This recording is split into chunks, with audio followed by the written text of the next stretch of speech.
at the end, I think they will fail because they can't unleash the power of people and they can't unleash the power of this diversity, which is necessary to be successful. And we are dealing in a situation where when we talk about STEM, there's only a handful of people who can cover open positions, and everybody is keen to get someone from somewhere. But if there is no someone, then there is no somewhere. And that's why I think we need to open up the talent pool. And if you don't do that and you're not thinking of changing your plans and your strategy at the long run, I think those companies will fail.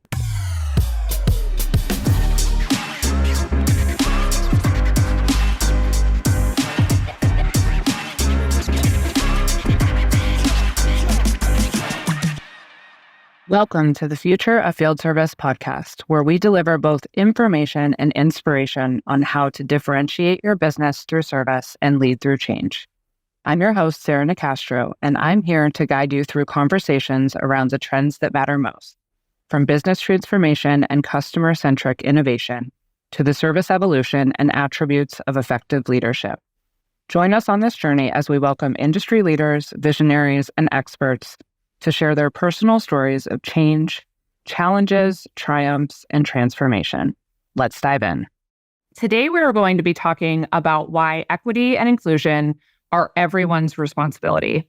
This is a conversation as part of the focused content we're doing in March to discuss the International Women's Day theme of inspiring inclusion and talk about some of those related topics. So I'm thrilled to welcome to the podcast today Daniel Trabel, who is the Director of Field Service for EMEA at Thermo Fisher Scientific.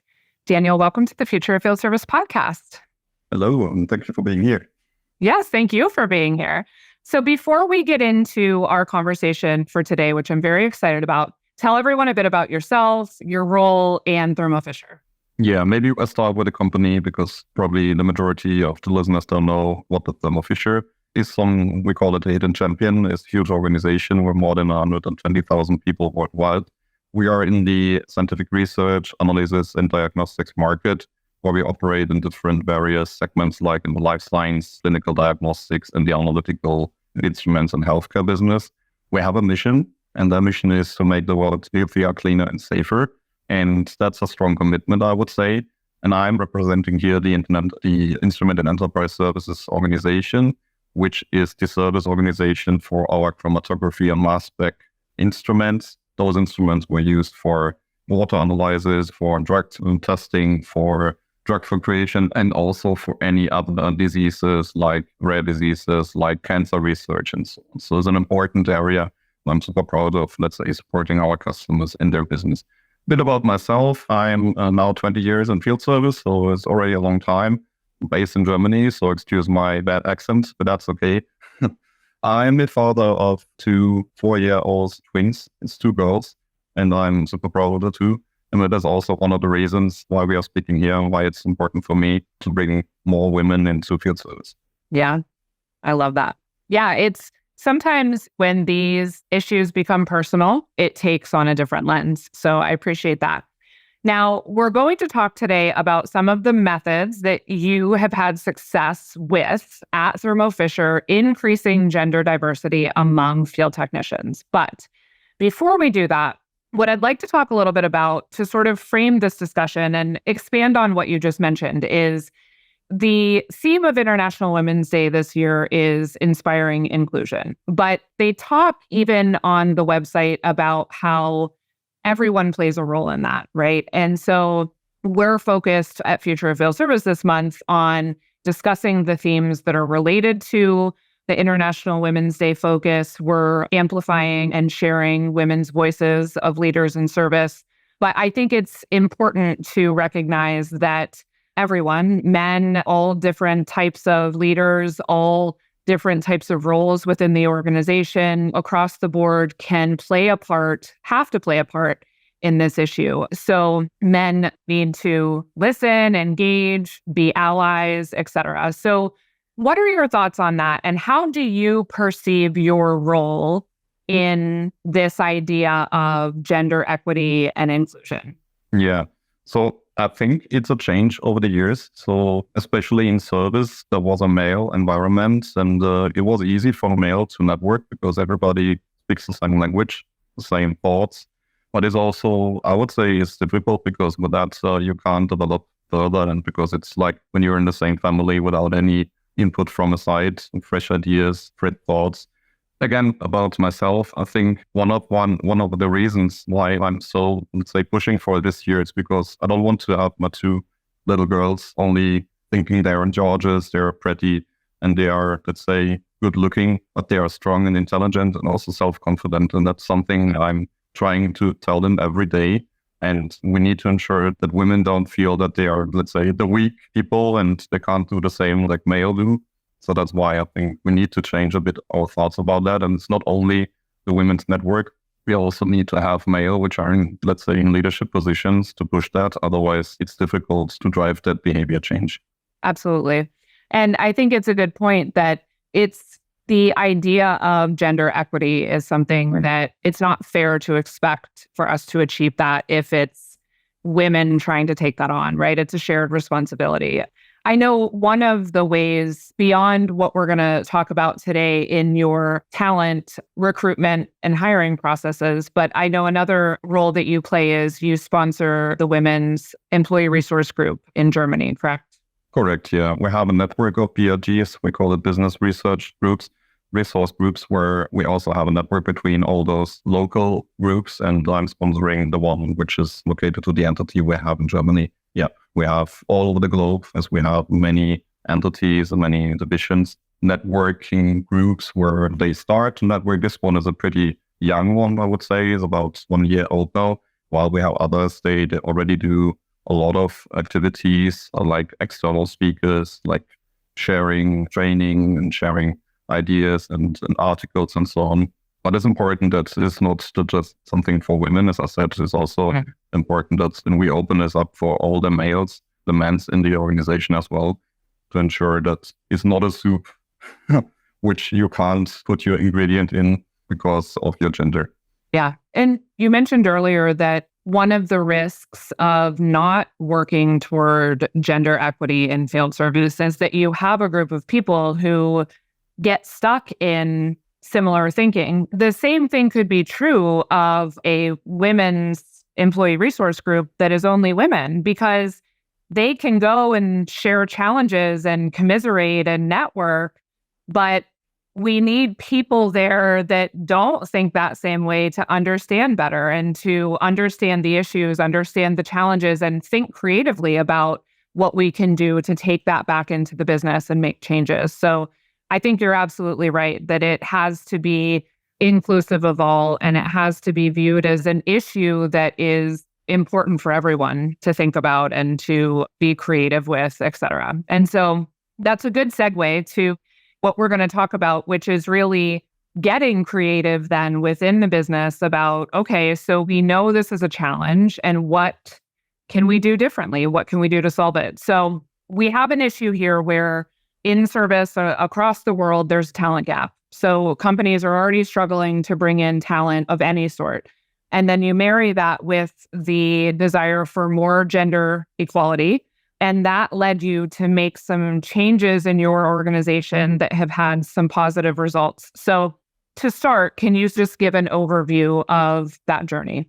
Yeah, so exactly that was our starting point. We had a problem to fill roles. So we had a couple of open roles. It was only a few people applied, or people which are not at all qualified for those positions. And it's a big cost for a company like us. I have an organization of 500 people, and if you have an attrition of 5%, imagine how many jobs we have always open. And this is a cost, while on the other hand is a missing revenue. So there is a desperate need of having those roles filled as soon as possible. So we started the conversation, the discussion around the reasons of why we see this male environment, because we thought as a leadership team together that we need to have more women in the organization, and we need to attract more women to make sure that we create also a bigger pool of talents for those open roles. So we did that together with HR, together with TA, with engineers, and also with the managers, and really explored the reasons behind and how we can attract female. And one of the barriers we identified was the entry expectations to those jobs. So typically what we were looking for is engineers with a long experience in the field, electronic skills, and let's say all the palette you want to see, ideally only 20 years old. So all this stuff everybody wants to have. But that's not applied for most of the females. So that's why we thought of how we can change that and how we can ensure that we can open up some kind of entry roles to our organization and also fit that into the business needs. And we said, okay, one of the systems which could work is so-called PIQ engineers. So we call it for preventive maintenance installation qualification, because we are in a qualified environment for most of our instruments. And with that, you cut off all the expectations for repairing skills. So you can really, let's say, focus on the first level support things, on maintenance, and get new hires more easier into the roles. And with that, also the benefit of having hot areas identified with a smaller radius of travel, with less overnight stays, and also with more flexibility and a better work-life balance as a result. And it was quite interesting because this also gave us the opportunity to increase the response time SLA, so the improvement of the response time for our CM customers for the existing engineers, because we were able to reduce the PM for those engineers so they can focus on repair jobs. So that was a benefit which came as a second. And then we looked at our job ads because we thought that the jobs were pretty male buzz words included. So engineering, manage, technology, execution. So all this stuff where you as a male can get it strong. I take that, and that's exactly what I want. So we use an external tool to analyze those job ads and think of how we can change it in a more female attractive way. And we found words like support, mentor, advocacy, recognition, flexibility, and really try to bring that and also reduce the expectation, the entry expectation. Even if we might have higher expectation, we just didn't wrote that in the job ad. And it was quite interesting because of the results. We had a lot more applicants also from women. That was good. Okay. Yeah. So that was step one. Step one was identifying the need and the opportunity to kind of look at this in a different way. And I think that's important because oftentimes when we talk about the lack of diversity in technicians, we want to change it, but we're not always willing to go to the extent of actually making changes, if that makes sense. It's acknowledged challenge that a lot of companies would like to see change, but they're not necessarily willing to dig in and say, okay, but what do we have to do differently to get a different result? And so I think that awareness and then willingness to take action, to try something different, to break out of the way it's always been done, right, is incredibly important. Yeah, I think you need to identify this as a need and not just say it's because it's woke. So if you want to change, I think you need to go for the change and also need to consider there's always a risk, but you need to take the risk. That's absolutely key. Yeah. And so then this analyzing the job postings, understanding. And I like that you brought in an external tool to do that because, again, a lot of times, even when we have good intention, you can get stuck in your own thinking or whatever the historical process has been. So having this new objective view on, okay, the way these postings are written or the qualifications that we're expecting or the way that we're positioning this, how might we be limiting ourselves on who could potentially apply or who would see themselves as a potential fit for Thermo? So you started there. We talked about the fact that with the introduction of this new role, you were able to then have the opportunity to not have as strict of entry-level requirements that you had before. I think, again, that required you, if I'm understanding you correctly, essentially taking what before was all rolled into one person's duty and sort of splitting that out, right? So again, it's a redefinition internally of, well, this has always been one person's job. Okay, but what if we change that so that this portion is a different role? This portion then can be more effective at this role. So it comes back to that creativity and willingness to think outside of the box.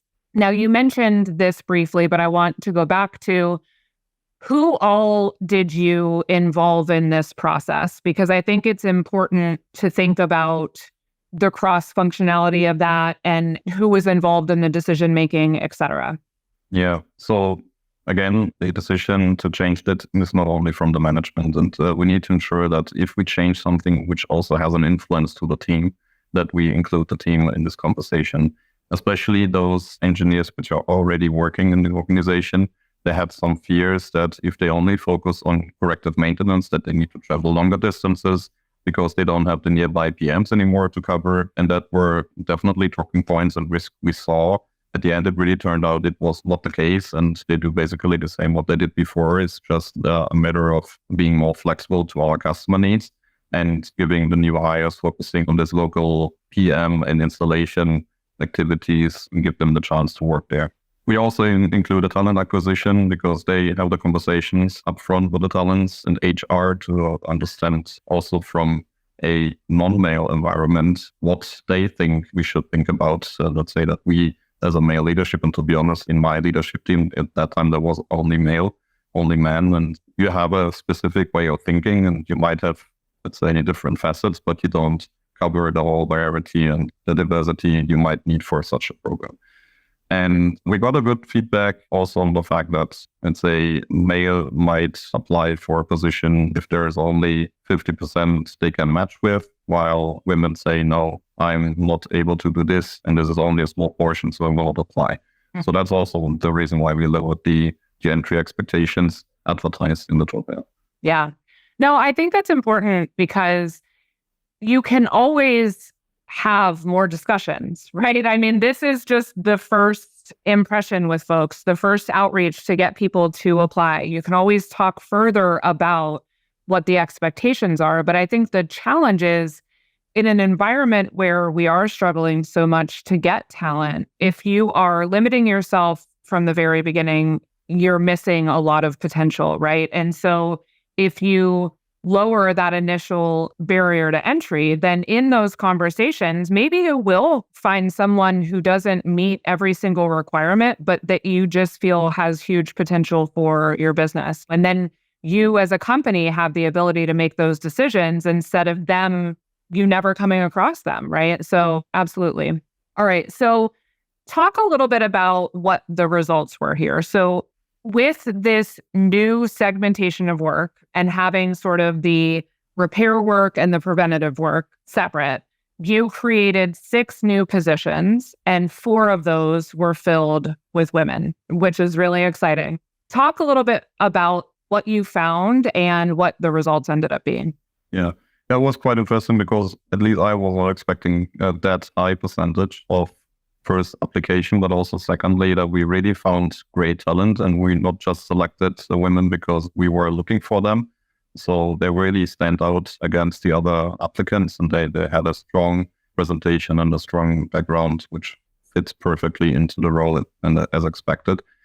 Interestingly, also in the beginning, for sure, there was a bit of a bias from one or the other team members, and it took a while to get this digested also because the role was not as seen as a normal FSE role. It was seen as an FSE as a second class, maybe for one or the other. So it took a while to get on it. Now, interestingly, because they are so strong in PM, in qualification, because they do it every day, some of them already now move to a mentor's role where they support new hires, which are going for another position, which includes repair activities. So they really are a subject matter expert on the areas where they're working on, while we have also 2 of them moving now to other positions and really stepped up the ladder and on their career progression. So that's a great result. I was not expecting that in such a short time frame. So we're talking about 3 years here. That's not so long. And I'm really excited about that. Yeah. There's 2 things I want to go back to. The first, I was thinking actually about the success you had. So you created 6 new roles with this sort of redefined job posting, redefined entry-level criteria. And what I was thinking about is if you expand this conversation for just a moment beyond gender equity, and we just talk about diversity overall, right?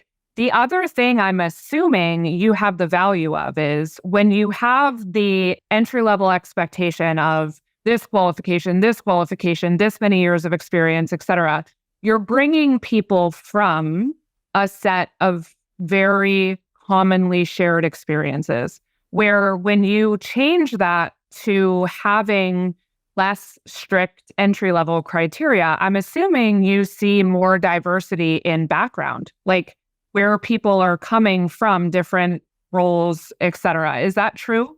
That's true. And there's another thing I want to mention, because also the fact that we have more diversity in the team gives us or gave us more soft skill variants, means that more, and it's not applicable for but for everybody, but I think the, let's say, percentage of women having a more focus on mediation, or let's say different way of tackling problems, different way of communication, that really influenced the team spirit and how the team bond and work together as a team. And that really brought an asset to my team. But secondly, as you said, background is a point, because we are dealing with customers which are running their own applications on our systems. So it's an open platform where you can develop methods, and they do it day by day. And the women we attracted, they were former customers. So that means that those new employees were able to speak the same language, and they brought in their skills and their experience from their life as a customer. And it made it much more easier for them to understand what are the customer problems, and also to identify we're talking about a technical or maybe an applicational situation and problem. And we're able to identify that upfront before wrapping up the whole system and exchange, 10 parts at the end, and realize, okay, it was not any single broken part. So that was an eye-opener. Yeah. I'm just thinking, you mentioned earlier, this topic isn't one where it's, well, we need to care about this because we want to be woke, or we're trying to check a box on a certain level of gender diversity. The companies that are really making progress are doing so because they know that diversity of thought is important to a business that is innovative and creative, right? And thinking about how reflecting on your job postings and your hiring criteria, things like that, not only helps you potentially recruit more women, but just helps you bring people into the business with more diverse backgrounds and more diverse thinking, really helps you build teams that are more well-rounded, more creative in meeting customer needs, and just strengthens the business. And I think that's a really big point. Yeah, there's a saying, I think Albert Einstein said that ages ago, an evening where everybody has the same meaning is a lost evening. And that happens when you have a team where everybody is with the same background and with the same, let's say, character, and everything is the same. So we need to have diversity to have high-performing teams. Absolutely.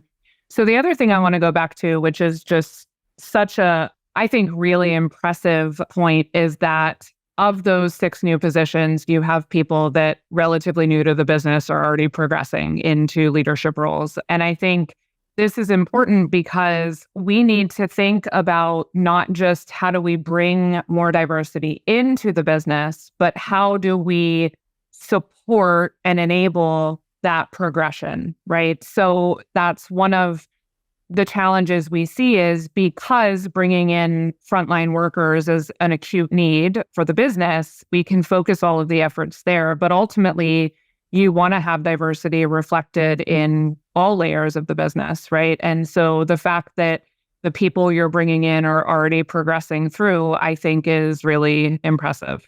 Yeah. And it's also interesting, and something I can share, is that our German team is now led by a woman.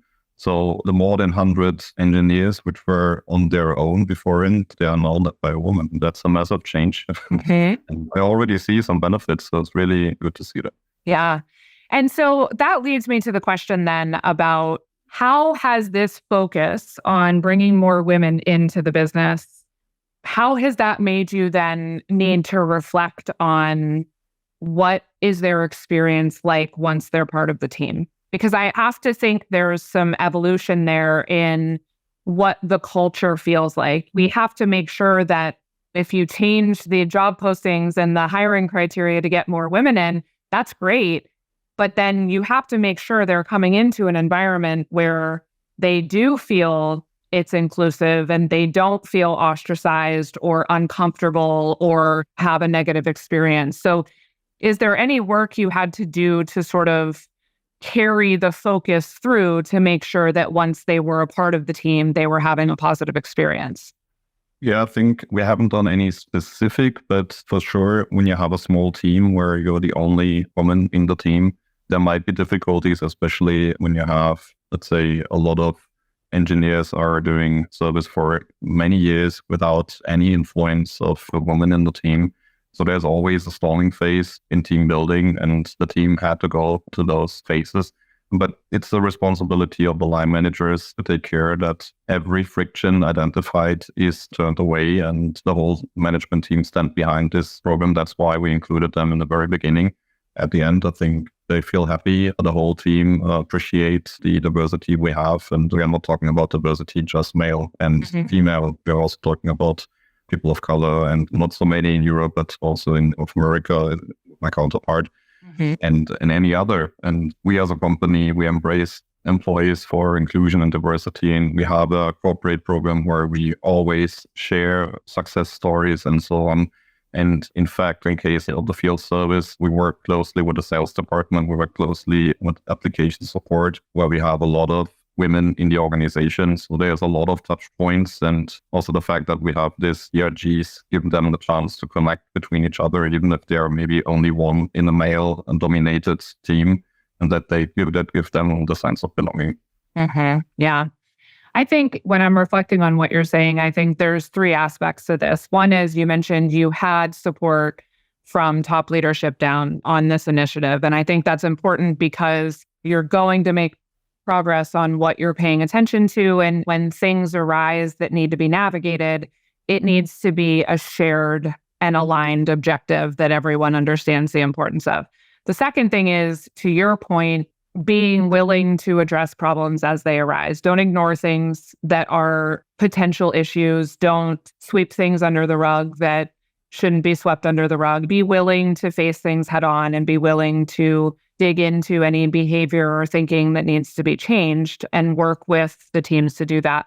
And then the third is, whether it's through the business resource group, whether it's through these new team members, direct supervisor and above, make sure that they feel connected, so that if they are having experiences that aren't comfortable or aren't ideal, they can surface those as well and figure out how to work through it. Make sure that they feel supported, not only in the performative aspects of their role, but in the mission of, we want you to succeed here. And so we want this to be an inclusive environment. We want this to be a positive culture. And if you are experiencing things otherwise, we want to work through that.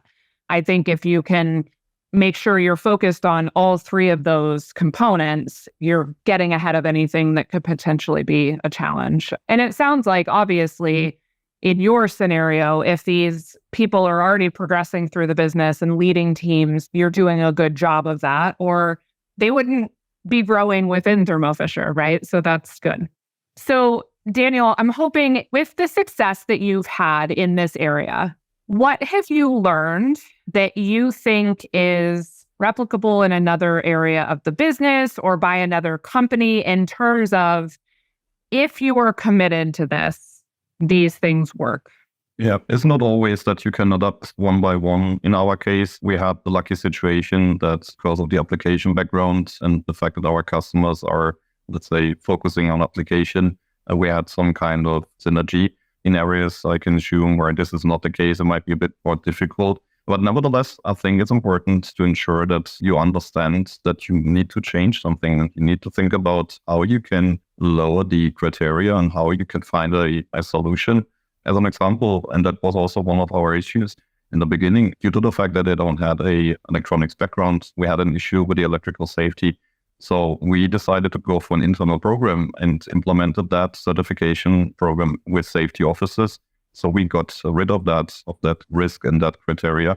And we were now able also for them that they can self on their own open the covers and replace a board if necessary and so on. So there is always a solution. And don't think about the problem, think about the solution. Once I tell you here's an elephant in the room, you will think about the elephant, but not about the solution, how to get the elephant out of the room. So I think it's important to really step a step back and say, okay, that's my problem. Okay, but how should my solution looks like, and how can I get to that point? And doesn't matter which business you cover, I think it's important that you really map the situation and try things out. And maybe you're disruptive and you take a risk that when you don't change it, you will fail from the very beginning. Mm-hmm.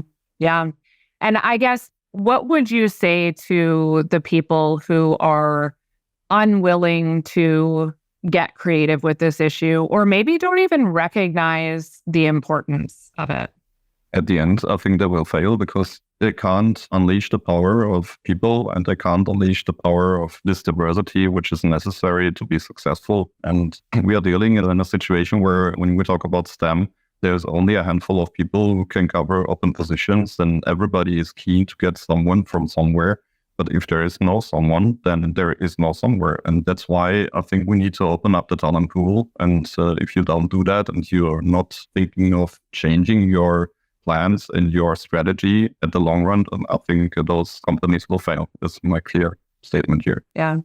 And I think often the objection is, well, it's more effort, it's more cost, right? But at the end of the day, you can point to these specific things you've done to review job postings, to create new roles because you understand what the barriers to entry are for more diverse candidates.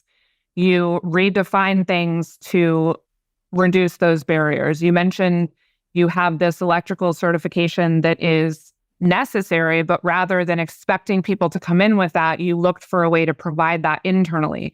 These are all changes that you have proven are possible if you are willing to do the work. And I think you believe that the effort is well worth the outcome. Absolutely, yes. Yeah. Well, thank you for coming to share. Your little girls are lucky to have a dad who has the perspective you have and is working really hard to make changes that are benefiting diversity in the workforce now and will certainly have an impact once they get there. So I appreciate you caring about this topic personally, but also coming to share specifically what you've been able to do that has had a direct positive impact on the business so that others can hopefully be inspired to make some of those same changes. Thank you for having me here, Sarah. Really appreciate it. It's a pleasure. All right. You can find more by visiting us at futureoffieldservice.com. Be sure to stay tuned throughout this month as we continue to talk about topics that are important to inspiring inclusion. The Future of Field Service podcast is published in partnership with IFS. You can learn more at ifs.com. As always, thank you for listening. Thank you for listening to the Future of Field Service podcast. We hope today's conversation has provided you with a light bulb moment or given you some valuable food for thought. To learn more about any of the topics discussed in this episode, visit us at futureoffieldservice.com. If you enjoyed this episode, please don't forget to rate us on your favorite podcast platform to help others join the conversation. Also remember to hit the subscribe button and turn on notifications so you don't miss a future episode. The Future of Field Service podcast is published in partnership with IFS. To learn more, visit ifs.com. On behalf of everyone at Future of Field Service, thank you for listening.